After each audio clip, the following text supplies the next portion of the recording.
لا إله إلا الله محمد رسول الله أنت الغفور يا الله أنت الغفار يا الله لا إله إلا الله محمد رسول الله.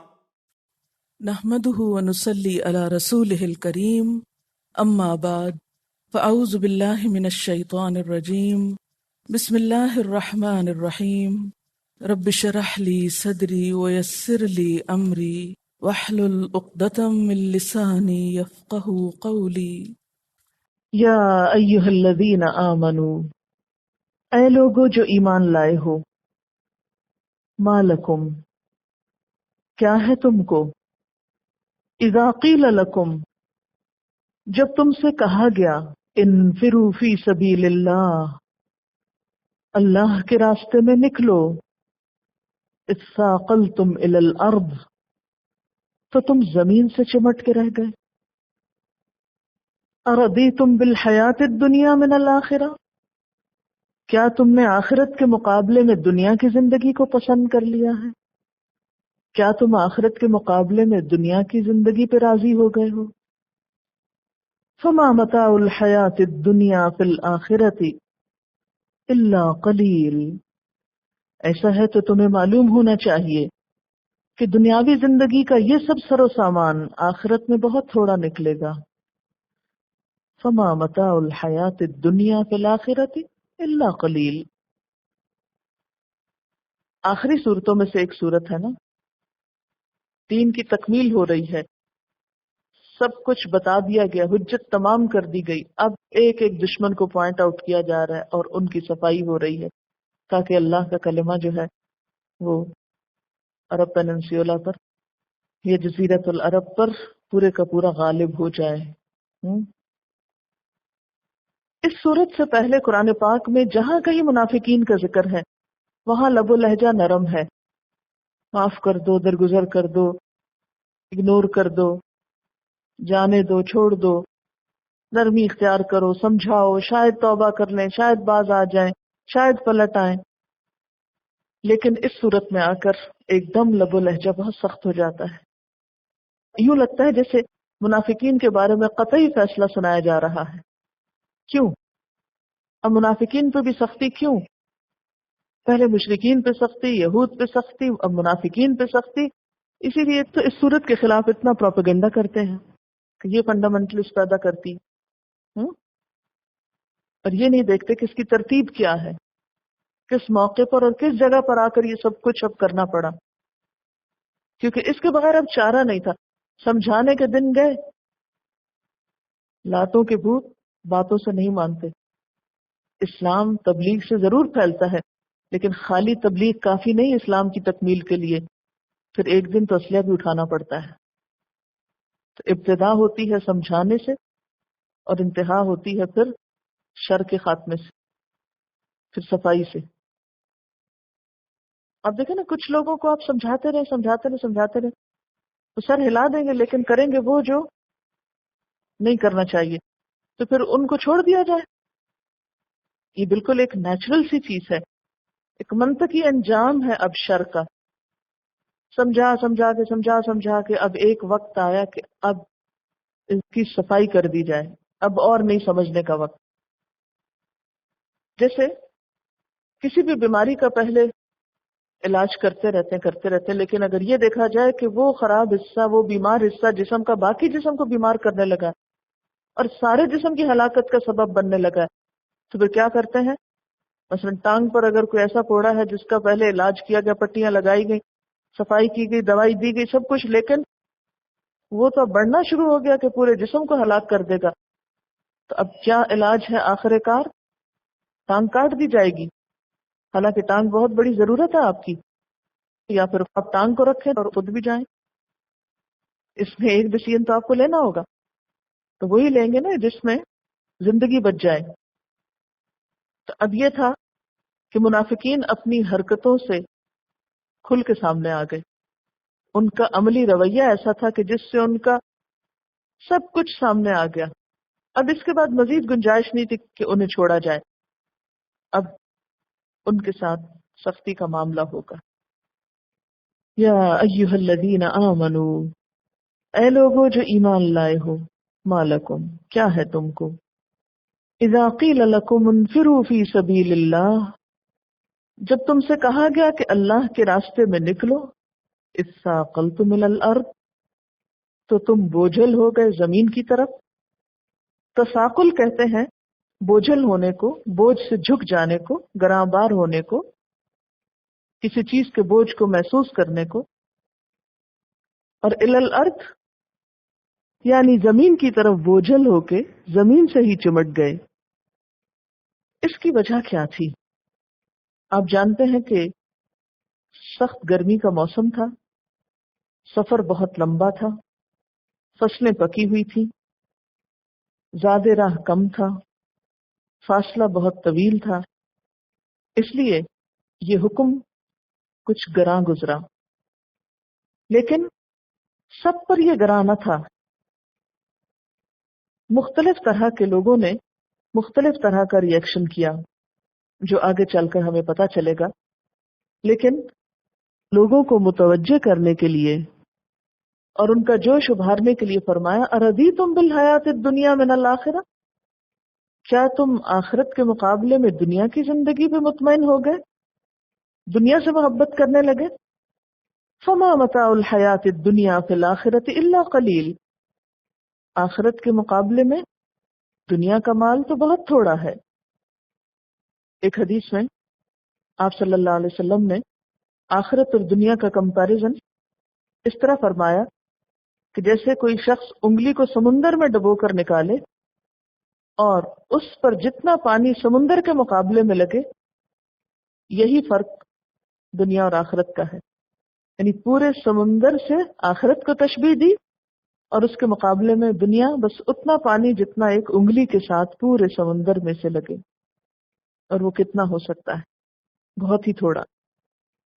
تو وہ لوگ جو کمزور دل تھے، جو ان ساری مشکلات سے گھبرا گئے، تذبذب میں پڑ گئے، تو ان کو بتایا جا رہا ہے کہ تم جہاد سے پیچھے رہ کے کیا بچا لو گے، اپنی جانیں یا مال یا سفر کی صعوبت سے بچ جاؤ گے، لیکن آخرت کے مقابلے میں جو تم بچاؤ گے یا پاؤ گے وہ تو بہت ہی تھوڑا ہے۔ حضرت ابو ہریرہ رضی اللہ تعالیٰ عنہ سے کسی نے پوچھا کہ میں نے سنا ہے کہ آپ فرماتے ہیں اللہ تعالیٰ ایک نیکی کے بدلے 1,00,000 کا ثواب دیتے ہیں۔ آپ فرماتے ہیں میں نے 2,00,000 کا ثواب سنا ہے۔ پھر آپ نے فرمایا فما متاع الحیات الدنیا فی الآخرۃ الا قلیل، یعنی دنیا میں اگر انسان 1 روپے انویسٹ کرتا ہے تو کبھی ایسا نہیں ہو کہ 1,00,000 پروفٹ ملے 1 روپے پر یا 2,00,000 ملے۔ اس کے مقابلے میں آخرت میں ایسا بالکل ممکن ہے۔ تو دنیا میں انسان کی کوششوں کا صلہ تو بہت تھوڑا نکلتا ہے۔ حضرت عبد العزیز بن مروان کے بارے میں آتا ہے کہ انتقال کے وقت انہوں نے اپنا کفن منگوایا، اسے دیکھ کر فرمایا بس میرا تو دنیا سے یہی حصہ تھا، اتنی دنیا لے کر ساتھ جا رہا ہوں۔ پھر منہ موڑا اور رو کر کہنے لگے ہائے دنیا، تیرا بہت بھی کم ہے اور تیرا کم تو بہت ہی چھوٹا ہے، افسوس ہم دھوکے میں رہے، ہمیں یاد نہ رہا۔ اسی لیے ساری کوششیں دنیا ہی کے لیے کرتے رہے، اپنی جوانی، اپنا مال، اپنا ذہن، اپنی طاقتیں، اپنی صلاحیتیں، سب کچھ اسی کے کمانے میں لگا چھوڑا اور آخرت کو بھولے رہے۔ ساتھ کیا لے کے جا رہے ہیں دنیا سے؟ ایک کفن۔ بات یہ ہے کہ اسلام سے جو ہمارا تعلق ہے یہ 2 درجے میں ہوتا ہے۔ ایک درجہ یہ ہے کہ ہمارا اسلام سے ایسا تعلق ہو، ایسی وفاداری ہو کہ وہی ہماری زندگی و موت کا مسئلہ بن جائے، اور دوسرا یہ کہ آدمی کی حقیقی دلچسپیاں تو کہیں اور ہوں، یعنی دنیا میں ہوں، اور اوپر سے وہ اسلام کا اقرار بھی کر لے تاکہ آخرت بھی بن جائے۔ یعنی ایک رویہ کیا ہے کہ آخرت اور دین ہمارا اصل مسئلہ ہو، وہ ہماری اصل دلچسپی ہو، اور باقی چیزیں اس کے ماتحت ہوں، نفع نقصان کا معیار آخرت ہو، اس کے مطابق دنیا کو دیکھیں۔ اور دوسرا یہ ہے کہ دنیا ہو اور اس کے تحت آخرت کو دیکھیں، پھر جو جس چیز کو پرائرٹی دے گا اسی کے مطابق وہ زندگی گزارے گا۔ اس کی ساری کوششیں اور دلچسپیاں اسی کے مطابق ہو جائیں گی. پھر فرمایا الا تنفروا، اگر تم نہیں نکلو گے، اللہ کے راستے میں نہیں نکلو گے تو کیا ہوگا؟ یعذبکم عذابا علیما، تمہیں دردناک عذاب دے گا. تنفروا کا لفظ نون فیرے سے ہے، نفرا. نفیر نفور نکلنے کو کہتے ہیں، کوچ کرنا، بھاگنا. نفر کہتے ہیں کسی چیز کے لیے بےتاب ہونا یا اس سے بیزار ہونا. اسی سے کیا نکلا ہے؟ نفرت. نفرت کسی چیز سے بیزار ہو کر بھاگنے کے لیے ہوتا ہے. اللہ تنفروا، اگر تم نکلو گے نہیں، یعذبکم عذابا علیما، تو اللہ تم کو دردناک عذاب دے گا. اس سے یہ بات پتہ چلتی ہے کہ جب کسی مسلمان آبادی میں حکومت کی طرف سے اعلان جنگ کیا جائے اور جنگ کے لیے نکلنے کو کہا جائے تو پھر جہاد فرض عین ہو جاتا ہے، اور جو نہ نکلے اس کا ایمان مشکوک ہوتا ہے. یعنی جب جہاد کا عام بلاوا ہو تو پھر سب کو نکلنا لازم ہوتا ہے. اسی لیے یہ خطاب سب سے ہے. اور اگر ایک اسٹینڈنگ آرمی ہو یا ایک مخصوص طبقے کو نکلنے کے لیے کہا جائے تو ان پر تو فرض عین ہوگا، اور باقیوں کے لیے اس کے تحت ہوگا. جہاں جہاں ضرورت پڑے گی لوگوں کو اس کے مطابق وہ. اسی لیے آپ دیکھیں کہ فوج کے کئی حصے ہوتے ہیں جو مختلف جگہوں پر جنگ کرتے ہیں. فرمایا اگر تم نہیں نکلو گے تو تم کو دردناک عذاب دے گا. وَيَسْتَبْدِلْ قَوْمًا غَيْرَكُمْ، اور تمہاری جگہ اور قوم کو لے آئے گا، تمہاری یہاں سے ٹرانسفر کر دے گا، تمہاری تبدیلی کر دے گا، تم کو یہاں سے ہٹا دے گا، اور وہ اپنا محبوب کسی اور کو بنائے گا. وَلَا تَضُرُّوهُ شَيْئًا، اور اس کے اس فیصلے پر تم اس کا کچھ نقصان نہ کر سکو گے. دنیا میں تو ہوتا ہے نا، جب کوئی شخص ہمارے خلاف کوئی فیصلہ کرے اور ہمیں وہ پسند نہ آئے تو ہم اسی کو بدنام کرنا شروع کر دیتے ہیں، اس کے خلاف سازشیں کرنے لگتے ہیں، جوڑ توڑ ساز باز کرنے لگتے ہیں. لیکن فرمایا کہ اللہ جب یہ فیصلہ پھر تمہارے خلاف کرے گا تو تم اس کا کچھ بھی نقصان نہ کر سکو گے. واللہ علی کل شیء قدیر، اور اللہ ہر چیز پر قادر ہے. الا تنصروہ، اگر تم نہیں اس کی مدد کرو گے، فقد نصرہ اللہ، تو تحقیق اس کی مدد کی اللہ نے. اس کی کس کی؟ محمد صلی اللہ علیہ وسلم کی. اذ اخرجہ الذین کفروا، جب نکالا تھا اس کو ان لوگوں نے جنہوں نے کفر کیا. کہاں سے نکالا تھا؟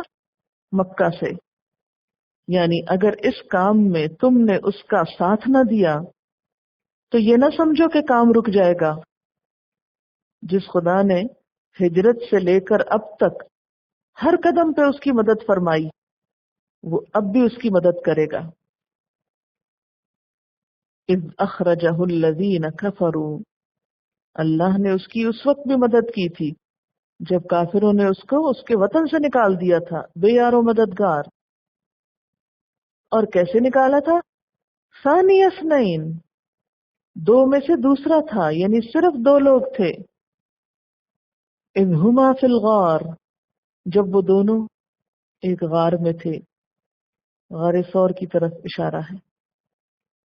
اذ یقول لصاحبہ، جب وہ اپنے ساتھی اپنے دوست سے کہہ رہے تھے، لا تحزن، نہ غم کرو، ان اللہ معنا، بے شک اللہ ہمارے ساتھ ہے. فانزل اللہ سکینتہ علیہ، پھر اللہ نے اپنی سکینت اس پر اتاری، سکون دے دیا خوف کی حالت میں. وَأَيَّدَهُ بِجُنُودٍ، اور اس کی مدد کی ایسے لشکروں کے ساتھ، لم تروها، جن کو تم نے نہیں دیکھا. وَجَعَلَ كَلِمَةَ الَّذِينَ كَفَرُوا السُّفْلَىٰ، اور کر دیا کافروں کی بات کو نچلا.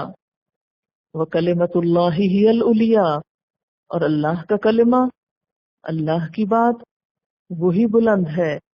واللہ عزیز حکیم، اور اللہ زبردست ہے، حکمت والا ہے.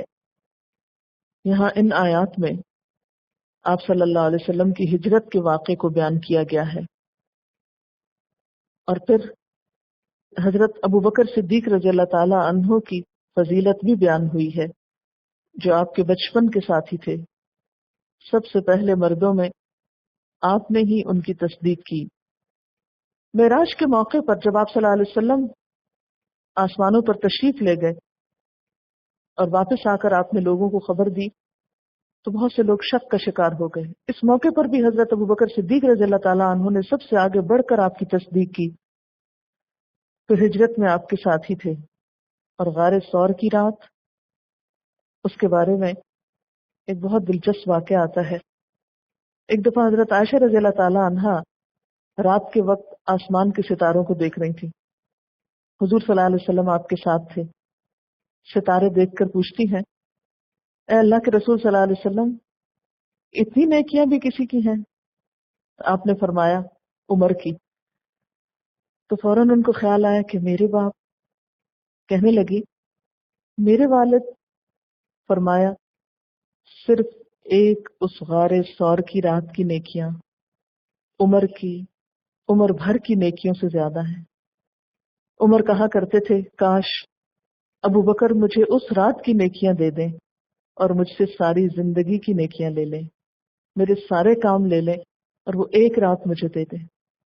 تو اس سے بھی کیا پتہ چلتا ہے کہ مشکل وقت میں، دکھ اور تکلیف کے وقت میں، خوف کے وقت میں، نازک وقت میں اسلام کا ساتھ دینا بڑے بڑے اعمال پہ بھاری ہو جاتا ہے، اور ایسے موقعوں پر غفلت، جیسا کہ آپ اسی صورت میں پڑھیں گے، عمر بھر کی نیکیوں کو ضائع کرنے کا سبب بن سکتی ہے۔ اس لیے ہمیں کبھی بھی یہ نہیں سوچنا چاہیے کہ ہم ناگزیر ہیں، اگر ہم اسلام کی خدمت نہیں کریں گے تو پھر یہ خدمت ہوگی نہیں، اور اگر ہماری یہ بات نہیں مانی گئی تو ہم یہ کام چھوڑ دیں گے، نہیں۔ صحابہ کرام کا درجہ اسی لیے بلند تھا کہ انہوں نے اللہ کے رسول صلی اللہ علیہ وسلم کو اور آپ کے مشن کو اپنی جان، مال، اہل و عیال، گھر بار، ہر چیز پر ترجیح دی۔ ثانی اثنین، دو میں سے دوسرا، صرف دو تھے وہاں۔ اذ ہما فی الغار، جب وہ غار میں تھے۔ اذ یقول لصاحبہ، جب وہ اپنے ساتھی سے کہہ رہے تھے، یعنی حضور صلی اللہ علیہ وسلم اپنے دوست ابوبکر صدیق سے کہہ رہے تھے۔ اور یہ کون سا وقت تھا؟ ابوبکر صدیق فرماتے ہیں جب ہم غار میں تھے تو میں نے نبی صلی اللہ علیہ وسلم سے کہا، اگر ان مشرکین نے جو ہمارے تعاقب میں ہیں اپنے قدموں پہ نظر ڈالی تو یقیناً ہمیں دیکھ لیں گے، یعنی اگر اپنے قدموں پہ نظر ڈالی، یعنی نیچے دیکھا، تو ہم ان کو نظر آ جائیں گے۔ پھر کیا ہوگا؟ ذرا آپ تصور کریں نا، غار، اندھیرا، اور بالکل ایک تنہا جگہ، یعنی وہ نارمل روٹ نہیں تھا بلکہ آؤٹ آف دا روٹ ایک اور دوسرا راستہ تھا جس کی طرف آپ صلی اللہ علیہ وسلم گئے تھے۔ اور کہتے ہیں کہ حضور صلی اللہ علیہ وسلم جب رات کو آرام فرما رہے تھے تو آپ کا سر مبارک حضرت ابوبکر صدیق کے گھٹنے پر تھا۔ حضرت ابوبکر صدیق نے اس موقع پر اپنی ایڑی کو ایسی جگہ پر رکھا جہاں سے کسی موذی جانور کے نکلنے کا خوف تھا۔ تو کہتے ہیں کہ سانپ یا بچھو نے ان کو کاٹ لیا، اور اس کی اتنی شدید درد تھی کہ جس کی وجہ سے حضور صلی اللہ علیہ وسلم چونکہ سو رہے تھے تو ان کو فکر ہوا کہ کہیں آپ میرے ہلنے سے اور درد کی وجہ سے آپ کی نیند نہ کھل جائے، تو انہوں نے درد کے باوجود اپنے آپ کو سنبھال کے رکھا، لیکن درد کی شدت اتنی تھی کہ آنکھوں سے آنسو بہ نکلے، اور بے خبری میں وہ آنسو آپ کے اوپر گر گئے جس سے آپ کی آنکھ کھل گئی۔ یعنی کیوں اس ایک رات کی نیکیاں اتنی زیادہ ہیں؟ ایک تو یہ کہ انتہائی خوف کا وقت تھا، دوسرا یہ کہ خود تکلیف اٹھا کر حضور صلی اللہ علیہ وسلم کو آرام دے رہے تھے، تیسرا یہ کہ اپنی ایڑی کو ایک ایسی جگہ پر رکھا جہاں کاٹنے کا خوف تھا، اگر ہمیں پتہ چل رہا یہاں سے کوئی چیز کاٹنے کو آ رہی تو ہم تو باہر نکل بھاگے، لیکن حضرت ابوبکر صدیق نے اپنی جان کو خطرے میں ڈال کر حضور صلی اللہ علیہ وسلم کو بچانا چاہا۔ اور پھر جب اتنی تکلیف بھی ہوئی، آپ کو سوچے ذرا سی کوئی چیز چبھے آپ سب نے کسی نہ کسی طرح بلڈ تو لیا دیا ہوگا یا انجیکشن کبھی لگوایا ہوگا، تو اس موقع پر بھی سی تو منہ سے نکل ہی جاتی، یہ تھوڑا سا انسان شیور ہی کر جاتا ہے، شیور تک نہیں کیے کہ کہیں حضور صلی اللہ علیہ وسلم کو تکلیف نہ پہنچے. یعنی اس حد درجے کا خلوص، کیونکہ ایمان ہی مکمل جب ہوتا ہے جب اپنی ذات پر حضور صلی اللہ علیہ وسلم کو ترجیح دی جائے. صحابہ کرام نے اس کا عملی ثبوت دیا. اب ہوا یہ کہ جب دشمن قریب آ پہنچے اور حضرت ابوبکر صدیق بہت خوف میں تھے، تو آپ نے فرمایا لا تحزن ان اللہ معنا، غم نہیں کرو، اللہ ہمارے ساتھ ہے. اور حزن دوسرے کے غم کو کہتے ہیں. ہاں؟ حضرت ابوبکر صدیق کو کون سا غم تھا؟ آپ صلی اللہ علیہ وسلم کا غم تھا، اپنا نہیں تھا. کہا کہ غم نہ کرو، اللہ ہمارے ساتھ ہے. فانزل اللہ سکینتہ، تو اللہ نے بھی اپنی تسکین اتاری علیہ اس پر، وَأَيَّدَهُ بِجُنُودٍ لَّمْ تَرَوْهَا، اور ایسے لشکروں کے ساتھ مدد کی جن کو تم نے نہیں دیکھا، یعنی فرشتوں کے ساتھ. اور فرشتوں کے علاوہ دوسری مخلوق بھی ہو سکتی ہے، مثلا مکڑیوں کا وہ لشکر اللہ ہی کا لشکر تھا جس نے آنن فانن غار ثور کے آگے جالا تن دیا تھا. کہتے ہیں کہ قریش جو تھے انہوں نے اپنے قائف کہتے ہیں کھوجی کو، سراغ رسان کو، اس کو بھیجا اور پھر اس کے پیچھے پیچھے اس غار کے قریب پہنچے تو مکڑی کا تنا ہوا جالا دیکھ کر قائف کو جھوٹا اور غلط کہنے لگے، کیونکہ ایسا معلوم ہوتا تھا کہ یہ جالا مدتوں پہلے سے بنا ہوا ہے، یا وہ بھی اللہ کے فرشتوں کا ہی لشکر تھا جو مشرکین کی نگاہوں کو غار کے اندر جھانکنے سے جس نے پھیر دیا. تو بالکل پاس پہنچ گئے، اور وہ بھی اللہ کے لشکر ہی تھے کہ جنہوں نے سراقہ کے گھوڑے کو زمین میں دھنسا دیا، کیونکہ وہ بھی قریب پہنچ گیا تھا. اور وہ بھی اللہ ہی کے لشکر تھے جنہوں نے سفر ہجرت میں ہر خطرے سے آپ کو بچایا، کیونکہ کئی دن کا سفر تھا اور اصل رستے سے ہٹ کے تھا، اور کفار جو تھے وہ دانت پیستے رہ گئے، اور آپ صلی اللہ علیہ وسلم اپنی منزل پر بخیریت و عافیت پہنچ گئے. تو فرمایا کہ اللہ نے ایسے لشکروں کے ساتھ اس کی مدد کی جن کو تم نے نہیں دیکھا، اور کافروں کی بات کو چھوٹا کر دیا. کافروں کی بات یعنی ان کا کلمہ شرک جو تھا اس کو پست کر دیا. یعنی ہجرت پھر سبب بنی تھی نا آئندہ کی کامیابیوں کا، اسلام کے غلبے کا. وَكَلِمَةُ اللَّهِ، یعنی اللہ کا کلمہ، یعنی توحید کا کلمہ، هِيَ الْعُلْيَا، وہی بلند ہے. آپ صلی اللہ علیہ وسلم سے پوچھا کہ ایک شخص بہادری کے جوہر دکھانے کے لیے لڑتا ہے، ایک قبائلی عصبیت اور حمیت میں لڑتا ہے، ایک ریاکاری کے لیے، ان میں سے فی سبیل اللہ کون ہے؟ آپ نے فرمایا جو اس لیے لڑتا ہے کہ اللہ کا کلمہ بلند ہو جائے، وہ فی سبیل اللہ ہے. یعنی جو دنیا میں اسلام کا نام روشن کرنے کے لیے لڑتا ہے وہ دراصل جہاد فی سبیل اللہ کرتا ہے. تو یہاں بھی اسی کی طرف اشارہ ہے. واللہ عزیز حکیم، اور اللہ زبردست ہے، حکمت والا ہے. ہجرت کا تھوڑا سا میں ذکر آپ سے کروں گی، اگرچہ میں نے آیات بول دی ہیں لیکن اب ذرا سے اس کے تناسب میں تھوڑے سا واقعہ. مکہ میں تقریباً 13 سال حضور صلی اللہ علیہ وسلم اور آپ کے ساتھیوں پہ ظلم و ستم ہوتا رہا، جس میں جسمانی اذیتوں کے علاوہ سوشل بائیکاٹ بھی شامل تھا، اور طرح طرح کے خطابات اور القابات اور گالیوں کی بوچھاڑ اور ہر قسم کی اذیتیں شامل تھیں، اور مسلمانوں کو ہاتھ اٹھانے کا حکم بھی نہیں تھا. ان ساری تکلیفوں کے باوجود آپ صلی اللہ علیہ وسلم کے اگرچہ کچھ ساتھیوں کو حبشہ کی طرف ہجرت کی اجازت ملی، لیکن آپ کو کسی طرح بھی ابھی جانے کی اجازت نہیں تھی. لیکن بالآخر پھر اللہ تعالیٰ کی طرف سے آپ کو ہجرت کی اجازت مل گئی. بخاری میں آتا ہے، حضرت عائشہ فرماتی ہیں ایک دن ٹھیک دوپہر کو ہم اپنے گھر بیٹھے تھے، کسی نے کہا دیکھو رسول اکرم صلی اللہ علیہ وسلم اپنا منہ چھپائے ہمارے ہاں آ رہے ہیں. ابو بکر کہنے لگے آپ جو اس وقت تشریف لائے ہیں ضرور کوئی اہم معاملہ ہے. اتنے میں آپ صلی اللہ علیہ وسلم آ پہنچے، یعنی یہ آپ کے آنے کا وقت نہیں تھا عین دوپہر کا، تاکہ اس وقت اگر آ رہے ہیں تو خاص بات ہے. آپ آ پہنچے، اندر آنے کی اجازت مانگی، اجازت دی گئی، آپ اندر داخل ہوئے تو ابو بکر سے کہا دوسروں کو یہاں سے نکال دو، یعنی میں نے تنہائی میں بات کرنی. سیدنا ابو بکر نے کہا یا رسول اللہ یہاں آپ کے گھر کے لوگ ہی تو ہیں. پھر آپ نے فرمایا مجھے ہجرت کی اجازت مل گئی ہے. ابو بکر کہنے لگے مجھے بھی ساتھ لے جائیں گے نا؟ آپ صلی اللہ علیہ وسلم نے فرمایا ہاں. ابو بکر نے فرمایا ان 2 اونٹنیوں میں سے ایک آپ لے لیجیے. آپ نے فرمایا قیمتاً لوں گا.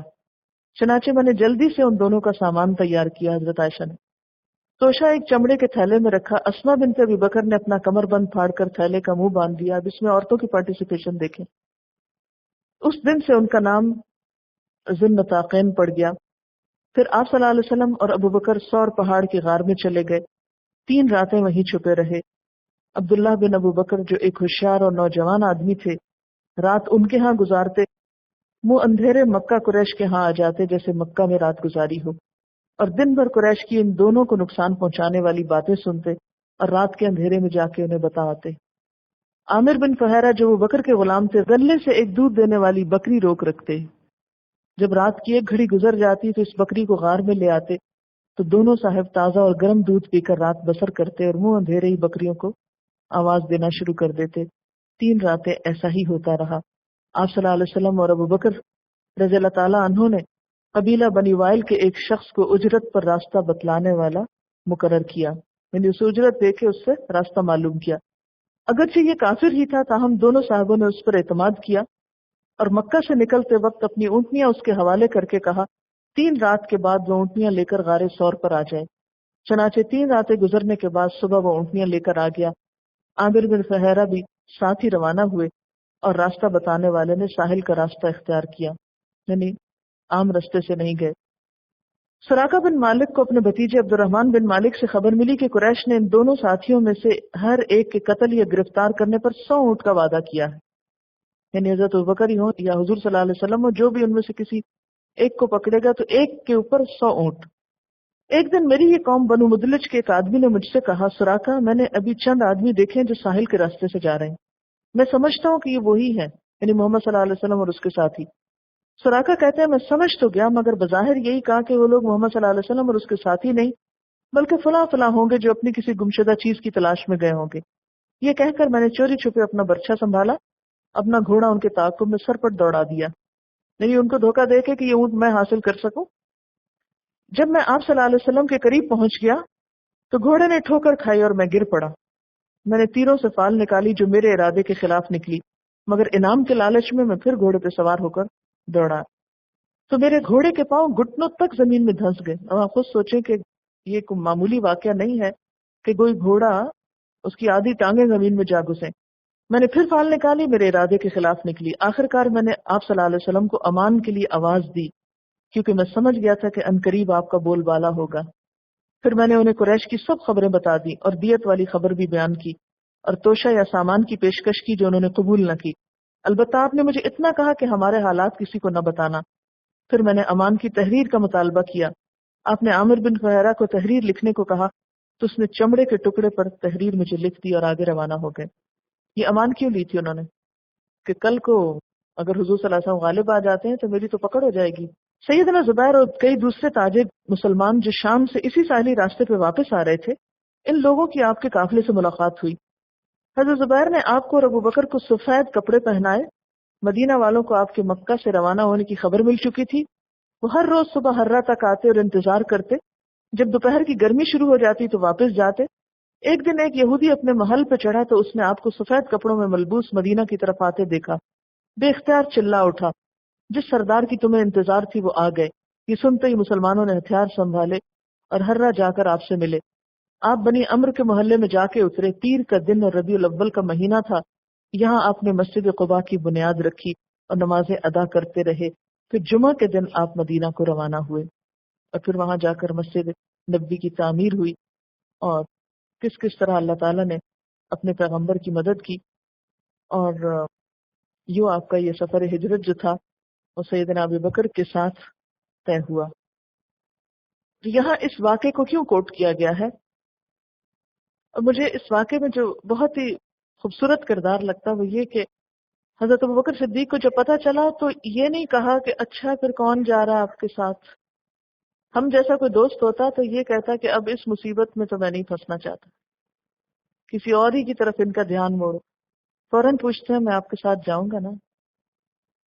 یہ کوئی تفریح نہیں تھی، یہ کوئی انٹرٹینمنٹ کے لیے نہیں جانا تھا، یہ اپنی جان گنوانے کے برابر تھا. کہا کہ میں آپ کے ساتھ چلوں گا. اور پھر اونٹنیاں بھی پیش کی، اور پھر ایک بیٹی ایک سامان تیار کر رہی ہے کھانے پینے کا تو دوسری دوسرا کر رہی ہے، یعنی پورا گھرانہ اس میں شریک ہو گیا۔ ایک اور روایت میں آتا ہے کہ حضرت عائشہ فرماتی ہیں کہ مجھے نہیں پتا تھا کہ کبھی کوئی خوشی سے بھی روتا ہے۔ جب حضور صلی اللہ علیہ وسلم نے حامی بھر لی کہ ہاں تم میرے ساتھ چلو گے، تو حضرت ابوبکر خوشی سے رو پڑے کہ میرا انتخاب ہوا اس کام میں۔ سبحانک اللہم و بحمدک، اشہد ان لا الہ الا انت، استغفرک و اتوب الیک۔ السلام علیکم و رحمۃ اللہ وبرکاتہ۔